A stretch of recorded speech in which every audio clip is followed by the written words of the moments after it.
Year, 2 months and 11 days ago, Jordan Davis was shot and killed at a Jacksonville gas station. Today, the trial of Michael Dunn, accused of first-degree murder in the case, began. Good evening, everybody. I'm Shannon Ogden. And I'm Heather Crawford. For the next 2 days, attorneys are expected to debate which 12 jurors and 4 alternates will be asked to decide if the shooting was self-defense or murder. Today, 100 potential jurors were brought into the courtroom.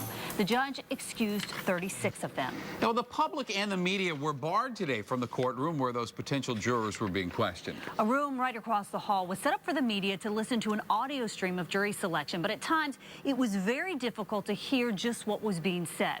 Attorneys representing First Coast News and our news partner, the Florida Times-Union, went before Judge Russell Healy this morning before jury selection began and argued that the proceedings should be open to the public and to the press.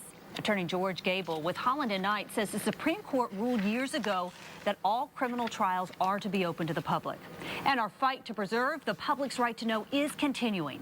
On Friday, for the 3rd time, the First District Court of Appeal ruled in favor of local media gaining access to discovery-related material in Dunn's murder case, material we still have yet to receive. Tonight, Marka O'Mara, the attorney who successfully defended George Zimmerman, is weighing in on the Michael Dunn murder trial. It's a First Coast News exclusive, and he will be one of our legal analysts throughout this trial. Now, O'Mara says there is really only one similarity between the two cases. Both involve 17-year-old African-American boys shot to death by men who were not black. He says the differences are many, though. Zimmerman had physical injuries. Dunn did not have any close contact with the teenager he's accused of murdering. Counselor O'Mara also adds that we don't yet know the evidence that's going to be presented here. And I've kept saying it in the Zimmerman case, and I say it again today, let's wait until the evidence is out. With that as a caveat, this jury is going to focus on whether or not Dunn was in reasonable fear of great bodily injury that was imminent. And so far, the facts don't seem to support that, but we should wait and see. A UNF assistant professor of sociology says race is indeed a factor in the Michael Dunn case. And the social implications of this trial are on the minds of many people, not just here in Jacksonville, but all around the nation. First Coast News' Keitha Nelson is live tonight with more on that story. Keitha? Heather, I spoke with First Coast News social analyst Dr. Jerry Ann Wilder today. Now, she says even though people may not want to talk about it, this case is being viewed through a racial lens. The irony here to me is that, you know, Jordan Davis's parents have been very clear on not making this about race, whereas Michael Dunn, on the other hand, has made this very much about race. In letters written by Michael Dunn from jail, he says he's not sure if he should feel like the victim of reverse discrimination.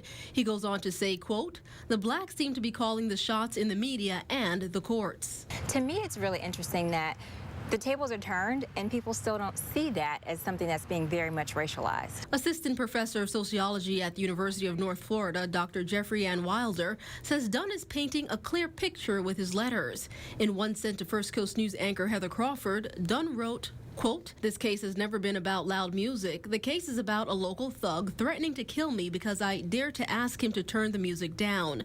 Dunn goes on to say, "I am not a murderer. I am a survivor." And he really uses race as a justification, in my mind at least, as to why he had to commit this crime, because he sees himself as defending a group of thugs, really, who don't have in his mind any type of citizenship or humanity or personhood, just people who are really menaces to society. In her classroom during discussions, Wilder says the majority of her students believe the court will rule in Dunn's favor, and their opinions are based on past cases such as the George Zimmerman verdict and their own experiences. I would say to those folks who think that it's not about race, that in their mind that is, you know, the case for them.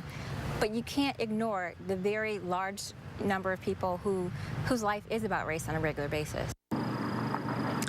Now, Dr. Wilder says race still matters to many individuals in our society, and that is the overall greater issue hovering over this case. Reporting live at the courthouse in downtown, I'm Keitha Nelson, NBC 12, ABC 25. Keitha, thank you. Very interesting. And please let First Coast News be your source for gavel-to-gavel coverage of this trial, which the judge expects to last about 2 weeks. We will stream the proceedings on our website.